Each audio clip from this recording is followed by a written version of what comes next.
בולדוג אנגלי, אנחנו אוהבים אותו אבל אף אחד לא מושלם. אז הנה הטוב, הרע והמכוער של הבולדוג האנגלי, גם מסרטונים שאתם שלחתם לנו. נתחיל מהטוב, הנה עובדה כיפית, יחד עם צרפת, בריטניה היא המדינה שייצרה את המספר הרב ביותר של גזעי כלבים. אבל רק אחד מהם הפך לסמל הלאומי שלה. תגידו יפה, hello dear, לבולדוג האנגלי.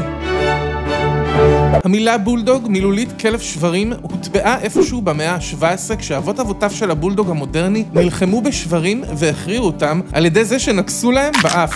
כן, באמת, הבולדוג הורבע כדי להיות אלוף בספורט הזה. מהלסת העצומה שלו ועד כפלי האור שעל פניו שנועדו להרחיק דם מהעיניים שלו. אבל בואו נדבר על ההווה. בניגוד לעם הקריר שאותו הוא מייצג, הבולדוג של היום רוצה רק להיות בחברת אנשים. ומדי פעם לשחרר איזה נוד. אבל בעיקר להיות בחברת אנשים, ממבוגרים ועד ילדים ואפילו זרים עם חינוך מתאים. זה כלב שהאהבה נוזלת לו בין הכפלים, סליחה על הדימוי. רגע לפני שנמשיך, זו התזכורת הרשמית שלכם לעשות סאב לחיות הטבעי לעוד המון תוכן כזה.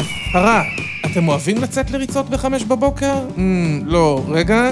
אתם אוהבים להתחיל את הבוקר עם סקווטים? לא, שנייה. אתם אוהבים לקום מהספה? אם עניתם כן לאחת מהשאלות האלה, יש מצב שהבולדוג פשוט לא בשבילכם. הכלב הזה לא בטטת קורסה, הוא קורסה שעשויה מבטטות. כל מה שהוא רוצה זה לרבוץ לצדכם ולנחור.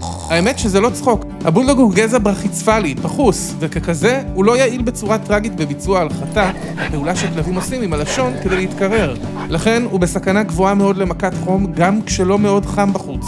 המכוער, הבולדוג נמצא בסכנה גבוהה מאוד לקריאת הרצועה הצולבת. למעשה, מחלקת התביעות של חיות המדווחת שלפי מחקר שוודי, לבולדוג סיכוי גבוה פי 6.5 לסבול מהבעיה הזאת בהשוואה לכלל אוכלוסיית הכלבים. אצל צ'ארלי, בולדוג אנגלי כחול לבן המבוטח בחיותה, הסטטיסטיקה פגשה את המציאות בצורה של קריאת רצועה בברך ימין. הטיפול, ניתוח TTA שמחליף את הרצועה הקרועה על ידי קיבוע העצם, ונחשב ליעיל יותר מבחינת מהירות ההחלמה והחזרה לפעילות. זוכרים שצ'ארלי מבוטח בחיותה, אז את ה-7,700 שקל שהניתוח עולה לא שילמה אמא שלו חגית, נחשו מי כן. לעוד מידע על הבולדוג האנגלי ועל עוד המון גזעי כלבים אחרים, בקרו במדריך הגזעים באתר חיותה. והכי חשוב, לא משנה איזה גזע תבחרו, חיותה תדאג שתמיד יהיה יותר טוב ממכוער, גם כשמשהו רע קורה.